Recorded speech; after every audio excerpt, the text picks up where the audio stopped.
welcome back to the Reading Corner. Today we're covering Star-Lord, the legendary outlaw from the Guardians of the Galaxy. And he's quite a good duelist. I've actually played him once before, but I never actually covered the lore segment. But I like him for a duelist. I'll talk more about him later. For now, let's jump into Quantum Slingshot. If you had to crash, thought Peter Quill, might as well do it in the middle of maybe 1,000 other spaceships. Makes it easy to find parts, at least. That's what Rocket was supposed to be doing, and maybe Groot too, but Quill wasn't sure about Groot. He had kind of wandered off in the direction of a jungle that bordered the ship graveyard. For all Quill knew, he was communing with the local daisies and dahlias. Quill hoped Groot wasn't anywhere close to the fire spreading through the ship graveyard. The flames weren't coming close to the Milano, thankfully, which had churned up a good furrow of earth and scrap metal during its highly controlled and perfectly executed emergency landing.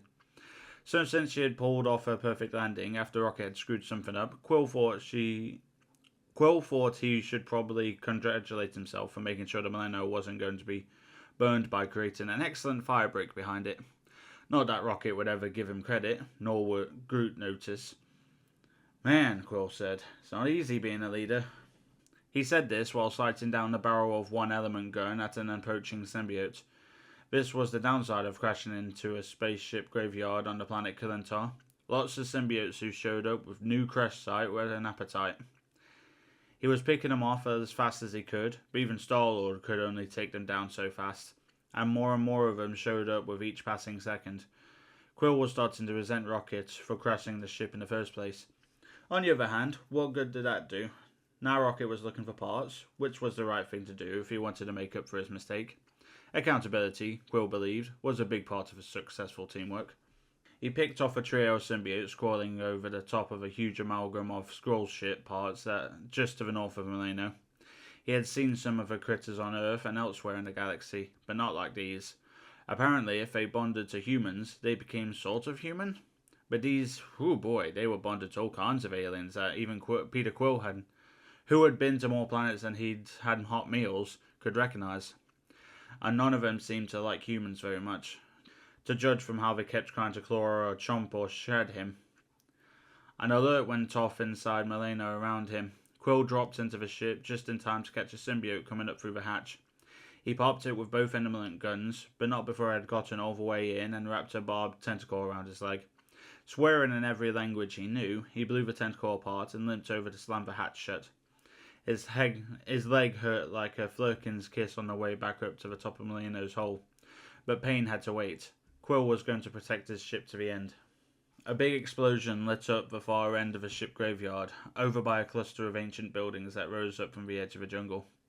Looks like the fires reached the ship with something combustible on board, Quill thought. Bits of flaming wreckage rained down around the buildings nearer the edge of the jungle.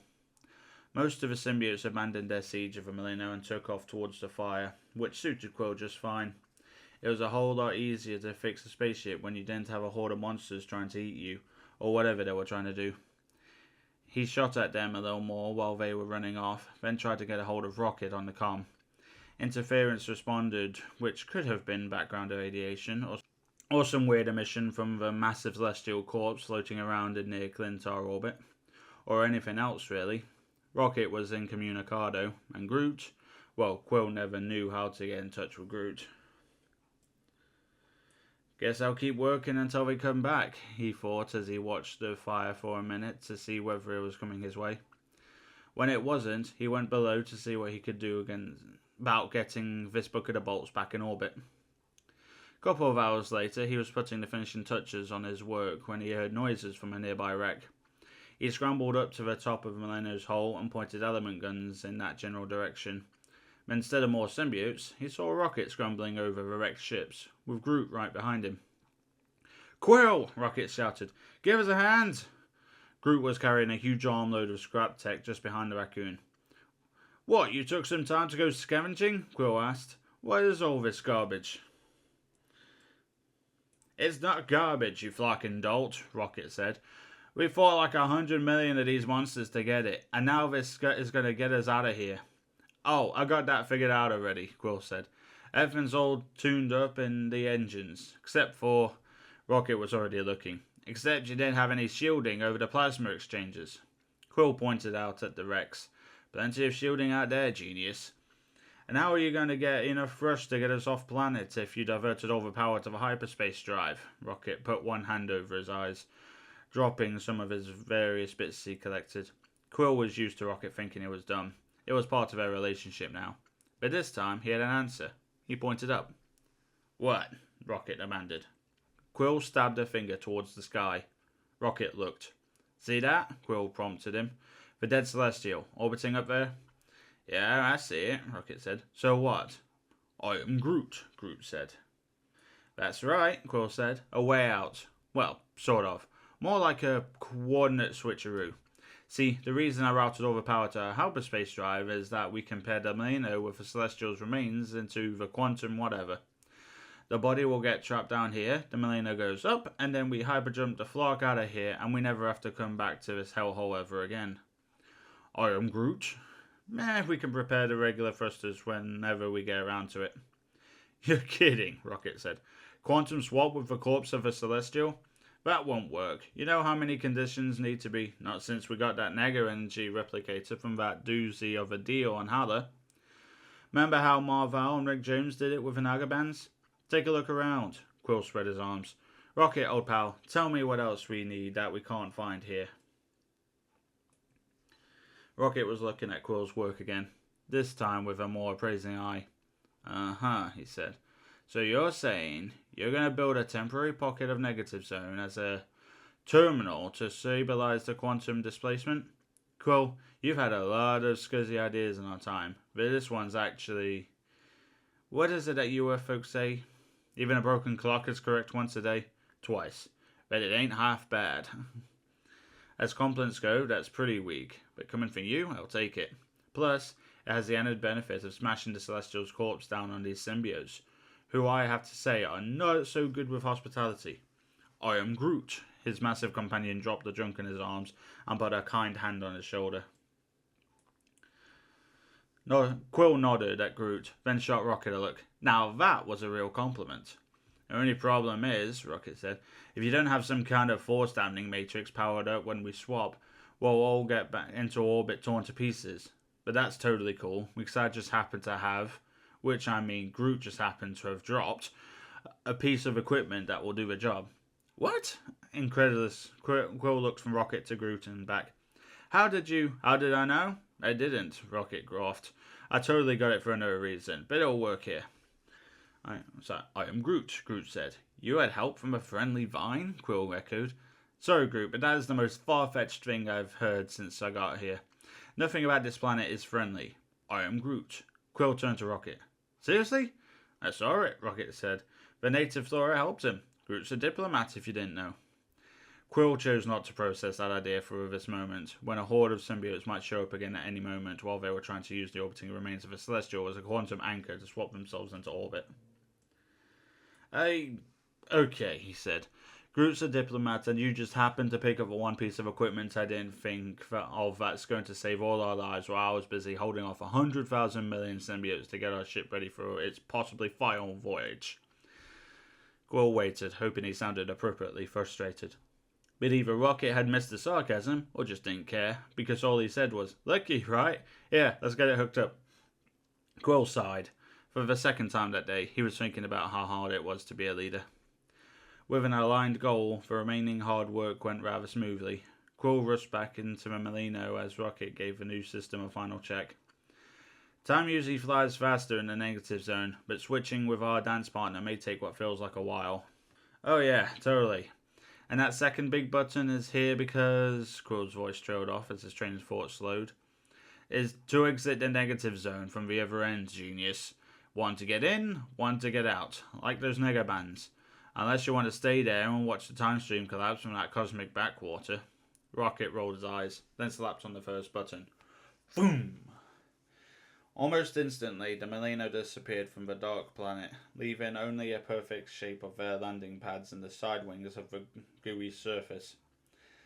And just as fast as she disappeared, there she was, against the endless pitch black of the negative zone, and the enormous body of a deceased ancient celestial.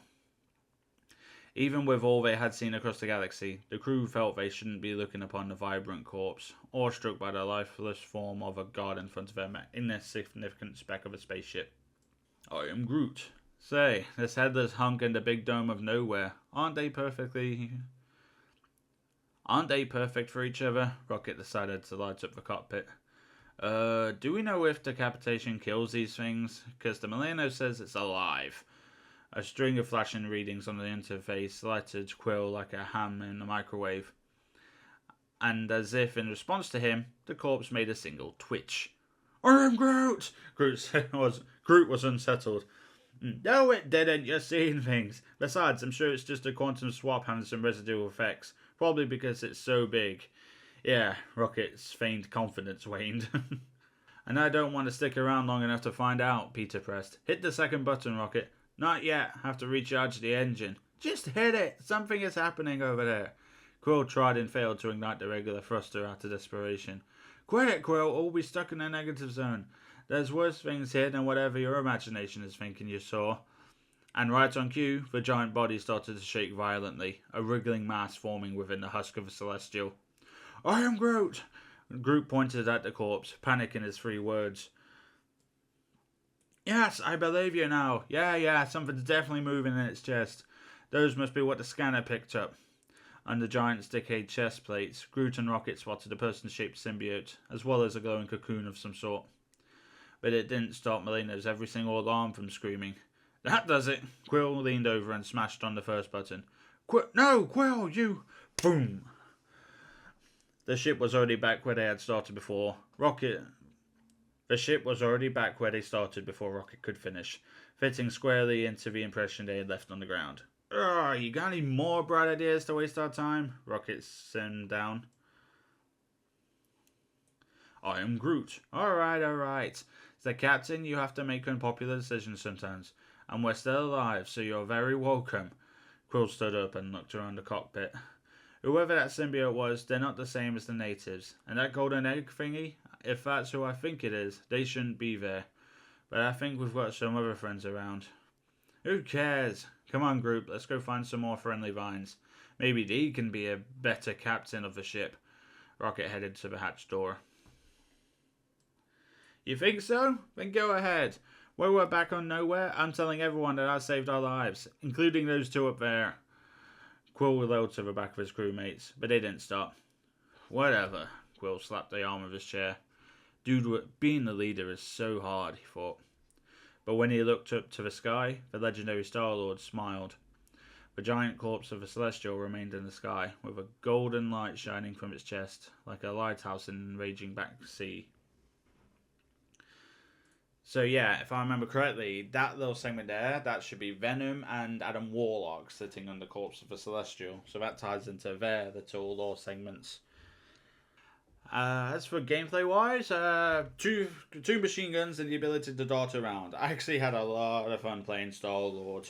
He's definitely one of the more interesting duelists to get the hang of, so I may start using them again every once in a while if I want to deal with shit ton of damage.